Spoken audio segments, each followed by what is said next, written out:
14.60 क्या आने वाली वीक में ये प्राइस देखने को मिल सकता है, और आखिर क्यों 14.60 मिल सकता है, इसकी पॉसिबिलिटी है। साथ में ये क्यों एक इंपॉर्टेंट प्राइस रहा है वोडाफोन आइडिया लिमिटेड में पिछले पूरे जून के महीने में। साथ में 13.80 मालूम है कि बहुत इंपॉर्टेंट बेस है जहां से लगभग चौथी बार वोडाफोन आइडिया लिमिटेड आपको वापस रिकवरी शो कर रहा है। शुरुआत करते हैं आज के इस वीडियो की। ये वीडियो काफी ज्यादा इंपॉर्टेंट रहने वाला है वोडाफोन आइडिया लिमिटेड के इस साइडवेज पैटर्न के अंदर अंदर। कंपनी में अपडेट आपको देखने को मिली रिसेंटली, आपको याद होगा OTSC case Vodafone Idea Bharti Airtel यानी ओवरऑल टेलीकॉम सेक्टर के फेवर में आता है। टेलीकॉम कंपनीज के फेवर में हाई कोर्ट जो है, Bombay high court, OTSC case telecom companies के फेवर में बताता है। डॉट यहां पर चैलेंज कर सकता है इस ऑर्डर को सुप्रीम कोर्ट में जाकर के। अब बताया जा रहा है कि 14th जुलाई मोस्ट प्रोबेबली नेक्स्ट डेट बन सकती है सुप्रीम कोर्ट में ओटीएससी ऑर्डर को चैलेंज करने के लिए, यानी बॉम्बे हाई कोर्ट के ऑर्डर को चैलेंज करने के लिए डॉट की तरफ से। तो देखते हैं 14 जुलाई क्या सच में ये हमारी डेट रहने वाली। ऑफिशियली कोई अनाउंसमेंट नहीं है, बट कुछ सोर्सेज हैं जहां से मालूम पड़ रहा है कि 14 जुलाई को सुप्रीम कोर्ट में हेयरिंग देखने को मिल सकती है वापस से ओटीएससी केस को लेकर के। ऑलराइट, अभी एक चीज और वोडाफोन आइडिया लिमिटेड के लिए जो बहुत ज्यादा इंपॉर्टेंट, इसको हम कई बार स्ट्रेस भी करते हैं, कंपनी का नेक्स्ट फंड रेज। कंपनी ने, वोडाफोन आइडिया ने खुद कई बार इसके बारे में बात करी कि हम बैंक से बात कर रहे हैं, फिर बैंक्स आते हैं इसी हफ्ते कहते हैं कि भैया हमसे तो अभी कोई बात हो नहीं रही है, अभी हम बाद में देखते हैं कि क्या करना है। यही कहा था इस हफ्ते बैंक्स ने कि भैया अभी हम कोई फाइनल डिसीजन नहीं ले रहे कि फंड रेज दे या ना दे, मतलब नया डेट दे या ना दे, अभी हम इस पर कोई फाइनल डिसीजन नहीं ले रहे, ना ही हम किसी जल्दी में है। तो यानी कि अभी बहुत से सवाल हैं जिनका जवाब कंपनी को देना बाकी है आने वाले क्वार्टर के अंदर। ठीक है, अब आते हैं आपके नेक्स्ट पॉइंट के ऊपर। अब कंपनी के क्वार्टर रिजल्ट्स आएंगे, डेट्स अभी कंपनी अनाउंस नहीं करी है लेकिन जरूर आने ही है। अब एस्टिमेट्स आने स्टार्ट यहां पर हो चुके हैं, यानी कि कंपनी क्या प्रोबेबिलिटी दे सकते हैं अपने रिजल्ट्स में। 11,561 करोड़ के रेवेन्यू, ये एक एस्टिमेट निकलता है। कंपनी के प्रॉफिट्स में 6,789 करोड़ का लॉस, ये प्रोबेबिलिटी और एस्टिमेट्स नजर आ रही है कंपनी के क्वार्टर वन को लेकर के। ऑलराइट, अगर कंपनी 11,561 करोड़ का रेवेन्यू देती है as per estimates, that means कि ईयर ऑन ईयर बेसिस पर कंपनी का रेवेन्यू 500 करोड़ से ज्यादा जंप करेगा। ठीक है, ईयर ऑन ईयर बेसिस पर कंपनी का रेवेन्यू 500 करोड़ से ज्यादा जंप करेगा। अगर इतना कंपनी का रेवेन्यू जंप करेगा तो दैट मीन्स कि कंपनी का ग्रोथ कितना जाएगा, अराउंड 4 to 5% के आसपास, 4 से 4.5%, जो कि अल्टीमेटली कंपनी के प्रीवियस ग्रोथ का सबसे हाईएस्ट ग्रोथ होगा इस क्वार्टर के अंदर, अगर कंपनी इतना रेवेन्यू देने में कामयाब हो जाए।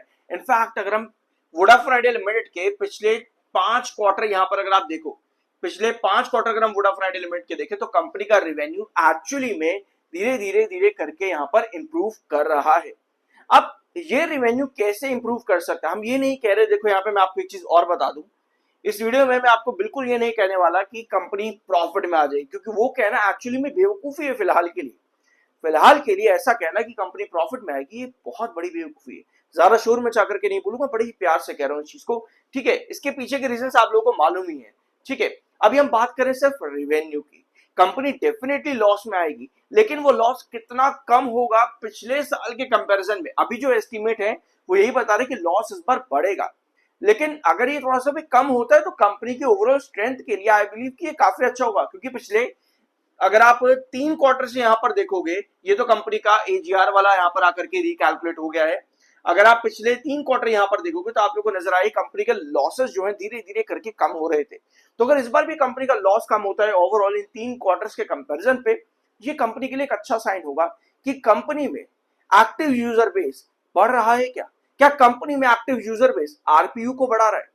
समझने वाली बात यह है कि कंपनी का लॉस कितना कम हो रहा है, भले ही मार्जिनल है, पर स्टिल आरपीयू का अगर कंपनी का बढ़ रहा है दैट मींस कि एक्टिव यूजर बेस कंपनी का अभी भी अच्छा है। ऑल्दो अभी जो कंपनी में डाटा आया है ट्राई की तरफ से कि कंपनी के एक्टिव यूजर कम हुए हैं, भाग गए हैं कंपनी में से एक्टिव यूजर सब्सक्रिप्शन छोड़ करके, और नए कंपनी में सब्सक्राइबर्स आए हैं। लेकिन जो नए यूजर्स कंपनी में आए, क्या वो active user as an active user company के अंदर बनेंगे, क्या आरपीयू में मदद करेंगे? उनका कहीं ना कहीं एक एस्टिमेशन जो है हमें कंपनी के बोथ रिवेन्यू और लॉसेस पर देखने को मिलेगा। तो इस बार का क्वार्टर कंपनी के लिए काफी ज्यादा चैलेंजिंग और डेफिनेटली इन्वेस्टर की नजर जरूर रहेगी इस क्वार्टर पर भी कि क्या कंपनी एस्टिमेट में पिछले 3 क्वार्टर के कंपैरिजन में का हाईएस्ट ग्रोथ देगी और साथ में कंपनी के आरपीयू पर, क्योंकि जो कि इन्हीं सब चीजों से डिराइव होता है। आई होप ये सारे पॉइंट्स आपको यहाँ पर समझ में आओगे हुए। देखो यार, ये पॉइंट हो सकता है कि आपको लगे कि भाई क्या ही बकवास कर रहा है, ये सब मत बता, हमें नहीं सुनना ये सब। देखो, हम किसी भी कंपनी में इन्वेस्ट कर रहे हैं ना, अगर हम उस कंपनी के बारे में फ्यूचर प्रोबेबिलिटीज नहीं निकाल सकते, उसने पास्ट में क्या किया है ये नहीं समझ सकते, अभी क्या हो रहा है वो नहीं समझ सकते, आई बिलीव कि बहुत मुश्किल होता है पर सही तरीके से कंपनीज के अंदर चलना। क्योंकि वोडाफोन आइडिया लिमिटेड इन्हीं सब बेस के ऊपर आगे जाकर के रिएक्ट करेगा। फिलहाल के लिए कोई न्यूज नहीं है, लेकिन इन्हीं सब बेस पर रिएक्ट करेगा। क्योंकि लगभग लगभग आप देखोगे यहाँ पर 1 महीने से ज्यादा हो चुका है। मई 20 तारीख से कंपनी में, मई 20 तारीख से कंपनी में 13.80 की शुरुआत हुई थी और अभी हम जुलाई के फर्स्ट वीक में हैं। अभी भी हम 13.80 पर बार बार गिर रहे हैं, लगभग 4 बार पिछले 3 महीनों के अंदर। ये कहीं ना कहीं इंडिकेट यही कर रहा है कि भैया कंपनी किसी ना किसी अपडेट की मांग कर रही है कि भाई मुझे कुछ तो दो आगे जाकर के। आई होप ये पॉइंट आपको समझ में आया होगा।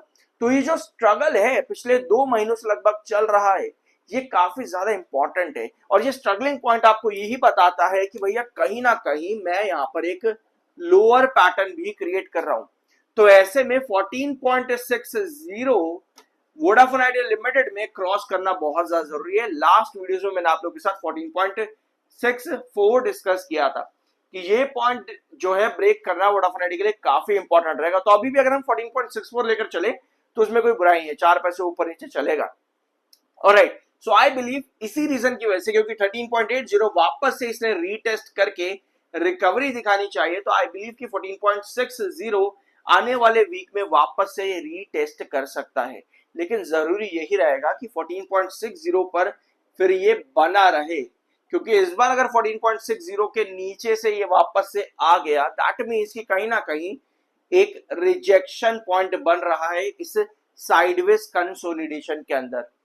ऑलराइट, लास्ट टाइम वैसे मैंने चार्ट शायद से लिया नहीं है, लास्ट टाइम जब कंपनी के अंदर इतना बढ़िया साइडवेज चला था लगभग 2 महीने तक का, वो आपका था 2024 में, इफ आई रिमेंबर 2024 में इतना लंबा कंसोलिडेशन चला था। और उसके बाद से ये पहली बार है कि कंपनी ने एक हायर लेवल के अंदर इतना बढ़िया कंसोलिडेशन दिखाया। यूजुअली किसी भी कंपनी के लिए ना एक साइडवेज पैटर्न बहुत ज्यादा इंपॉर्टेंट होता है एक ब्रेकआउट के बाद में, क्योंकि वही डिसाइड करता है कि कंपनी में और कितने ब्रेकआउट्स चलेंगे। बट वहां पर बिजनेस का एक्सपेंशन, बिजनेस रिलेटेड अपडेट्स बहुत ज्यादा जरूरी होती है, जो कंपनी में अभी के लिए मिसिंग है। तो ये जो साइडवेज है वोडाफोन आइडिया में बहुत बढ़िया है, लेकिन अगर मिसिंग अपडेट्स यहाँ पर हो रही है तो कहीं ना कहीं टेंशन यहाँ पर बन रही है वोडाफोन आइडिया लिमिटेड के अंदर। सो अभी काफी ज्यादा अनसर्टेनिटी डेफिनेटली रहेगी। Q1 से काफी ज्यादा सवाल भी उठेंगे, इन्वेस्टर मीटिंग होगी, वहां भी बहुत सी चीजें कंपनी से पूछी जाएंगी। देखते हैं कंपनी किस तरह से अपना फ्यूचर आगे डिसाइड करना चाहती है। कुछ नया जानने को मिला हो सब्सक्राइब करते जाना। I am NISM certified, here is my certificate. मिलता अगले वीडियो में।